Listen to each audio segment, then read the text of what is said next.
So Patrick, how does it feel playing with America's favorite poker vlogger? Oh, I didn't know you were that.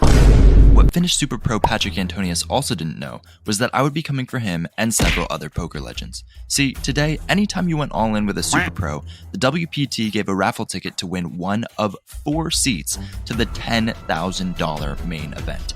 And guess what? I was going to win one of those seats. Cheers. With the guy Brantzen, who has the Brantzen poker logs. Let's go! Let's go! Tell him he's got a lot of class, and it's all low. Welcome to the biggest meetup game in poker history thus far. I'm playing 2-5 at the Wynn today, and I buy in for $500. And before the meetup even starts, I pick up pocket aces under the gun. I opened at $20, the under the gun +1, and small blind make the call, and we're 3 ways to a flop of 9, 6, 10 with 2 spades. The small blind decides to lead out for $20. I have a very strong hand. I'm going to put more money into the pot. I raise to $70. Only the small blind calls. We're now heads up to a deuce on the turn.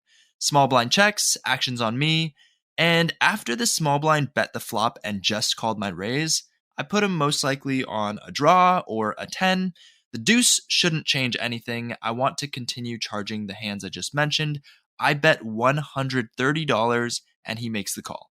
The river comes a queen. The small blind checks to me again. If he has a missed flush draw, he's not calling any bet. And if he has a 10, he probably won't want to call a big bet either now that there's a queen. I bet $130. He thinks about it, then makes the call. I show my cards. He shows ace 10 off, and I take it down. So I realize the best way I'm going to win a seat is if I short buy, sit in position of a host, and find spots to go all in. I move tables, buy in for $200, and am sitting with Lynn Gilmartin, the TV anchor for the WPT. She came to gamble. She goes all in from under the gun for $190. I'm under the gun +1. I look down at 9, 10 off, and I have a decision to make. Am I committing to this strategy? Am I going to win this raffle?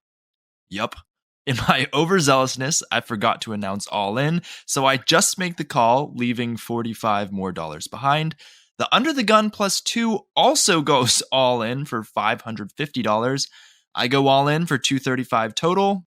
Got a garbage one! All this for a ticket. I hope. Do you want to see my hand or no? Do you want Yeah, to let's see. Okay, I've okay. got a chance.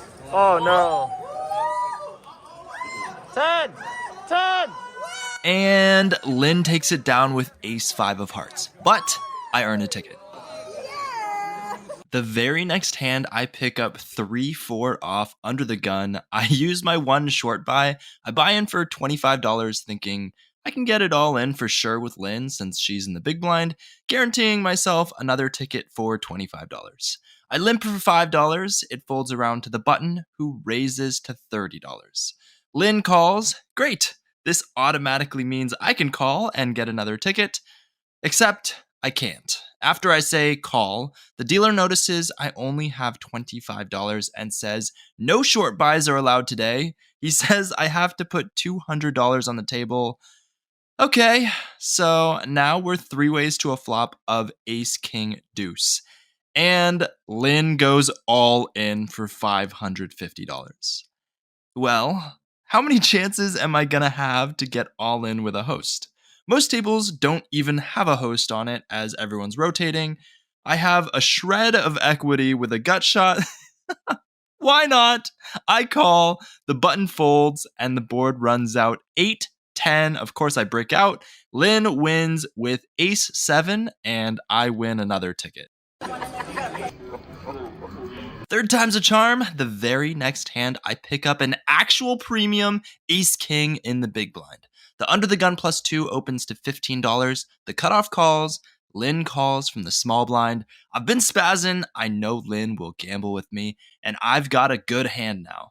I'm all in for $200. Surprisingly, the cutoff goes all in for $225. Lynn goes all in. We're 3 ways to a board of 3 ace 9. Let's go. Time to take one down. Turn 8, river, jack. Lynn had pocket 2s. but the cutoff has pocket eights, the lucky snowman for a set. And just like that, I get felted again, but win another ticket. Next, I'm on the button with Queen 8 off. Lynn's about to leave, but says she'll go all in one more time, this time blind. It folds to Lynn in the cutoff. Sure enough, she's all in for $900. Statistically, Queen 7 is the most average hand in poker, so Queen 8 should be slightly ahead of a random 2-card holding. I make the call, the rest of the table folds, and I'll let you see what happens. You want to see my hand? Yes, let's see it. Put another ticket, man. Put another ticket. Oh my god! Oh my god!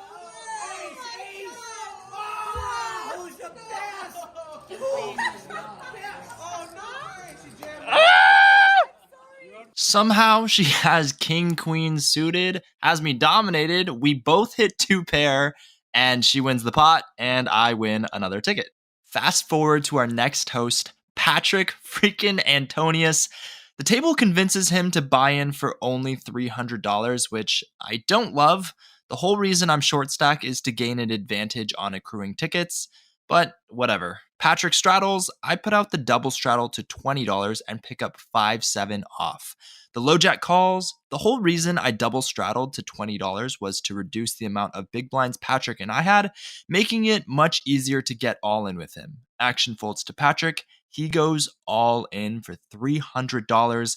Sticking to the plan, I'm winning this raffle. I'm all in for $200, and the low jack folds.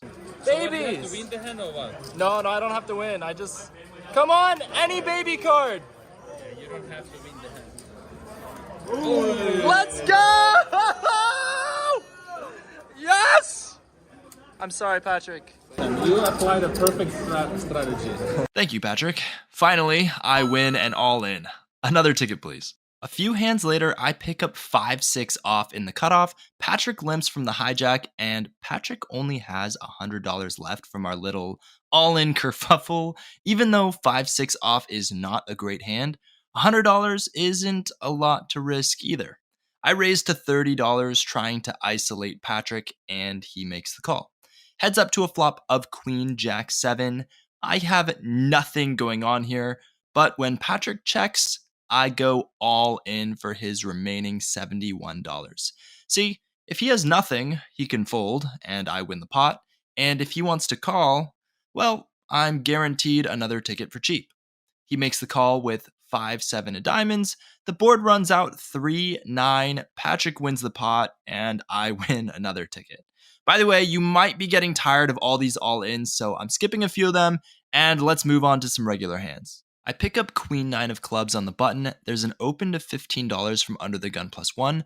I decide to make the call in position with a playable hand, and the big blind calls as well. 3 ways to a flop of 5, 6, 7 rainbow. Both players check to me.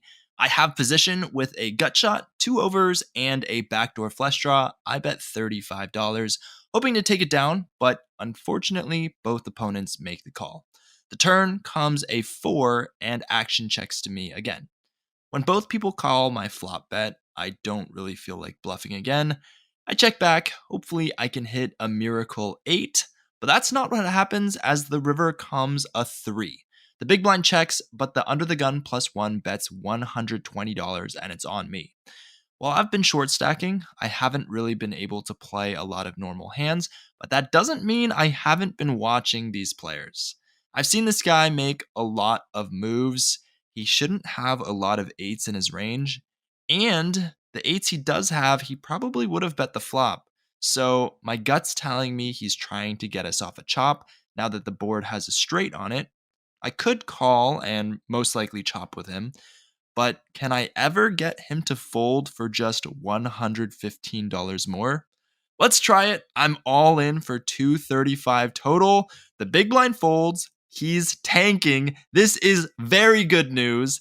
And even better, he lays it down and I scoop the pot. Last hand before the raffle at 2 p.m., I pick up ace-6 of hearts in the straddle. It folds around to the big blind. It's Joey Ingram, and he makes it $35. I debate to 3-bet or call, but just make the call this time, and we're heads up to a flop of 4-5-8 with 2 hearts. Joey bets $30, and this is a massive flop for my hand with the nut flush draw, the gut shot. I raise to $90, but unfortunately Joey folds. Thank you, Joey. Thank you. I only bet because you were recording it, so I was like, oh, okay. And with that, I take my 11 tickets. The floor man actually said I had the most of anyone, and let's head to the raffle. Please. Please. Come on, Steve. Come on, Steve Aoki, pick me. Katrina Weaver. Winner is Renata Guayo. The winner is Jihao Abu. We're looking at the last one. We got 11 tickets. A big sacrifice was made today. 11 tickets? I went all in 11 times for this. Don Wynn. Don Wynn. They ask you how you are, you just have to say that you're fine when you're not really fine, but you just can't get into it because they would never understand. Well, guys, I did not win. So sad. I actually had the most tickets. I had 11 tickets going all in with other people. The floor said I had the most tickets, and I did not win. And I definitely did not win for the day because I was going all in like crazy. So I was in for $900 and out for $486 for a loss of $414. But wait, it's not over. If you're thinking that's the face of a guy who's ready to battle back, you are right on the money. Let's go back to playing some poker. What's up, guys? Jeff Boski here, and welcome to Brantzen Poker. I have a little time left before my flight home, so I'm back in the 2-5 streets with a playable stack this time, and I pick up Queen King off on the button. The hijack limps, the cutoff raises to $20. I love me a 3-bet with Queen King, so I bump it up to $60. Only the cutoff calls, where heads up to a flop of Queen 7 Jack Rainbow. The cutoff checks, and I put out a C-bet of $50. He calls, the turn comes a 6. Now I decide to bump up the price, charging draws or any hand he wants to continue with. So after he checks again, I bet $145. Again, he makes the call, and the river comes the king of diamonds. I now have 2 pair, but this card does complete some straights, the backdoor flush draw, etc. My opponent checks, and honestly, I'm looking at him, and live reads wise, I'm picking up this guy is not strong. I go for a small bet of $100, trying to target any jack, but unfortunately, he folds, and we can't make any more money. Last hand of the vlog, I pick up pocket aces under the gun. There's a button straddle to $10, so I open to $35. Only the button makes the call, and we're heads up to a flop of ace deuce 7. Let's go. I flop top set. On this dry of a board that heavily favors my range, I'm going to put in a small C-bet with my entire range. I bet $20. For $20, the button makes the call, and the turn is a jack. This is a decision point for me. I heavily block top pair by holding 2 aces. If I do bet again, I think he'll fold a lot of his pocket pairs, single pair hands, so I decide to check. If he has a good hand, he'll likely bet here, and if he checks, I do have plans for the river. He does check, the river comes an 8, and I go for a big bet, $175. It shouldn't make a lot of sense. I'm repping a huge hand, but yet I checked the turn. I think it'll look bluffy, and sure enough, my opponent agrees. He makes the call, I show my cards, and I scoop the pot. Soon after that, I had a flight to catch, so I racked up and cashed out. Okay, you guys, so I actually went back and played. I was down $414 from that first time around, but I did it. I came back, I won $478, so now I am in Profitville of, what is that, $62? That's right, baby, $62 a head. Paid $88 for my flight, so I guess it's still an L. But thanks for watching. I'll see you in the next one.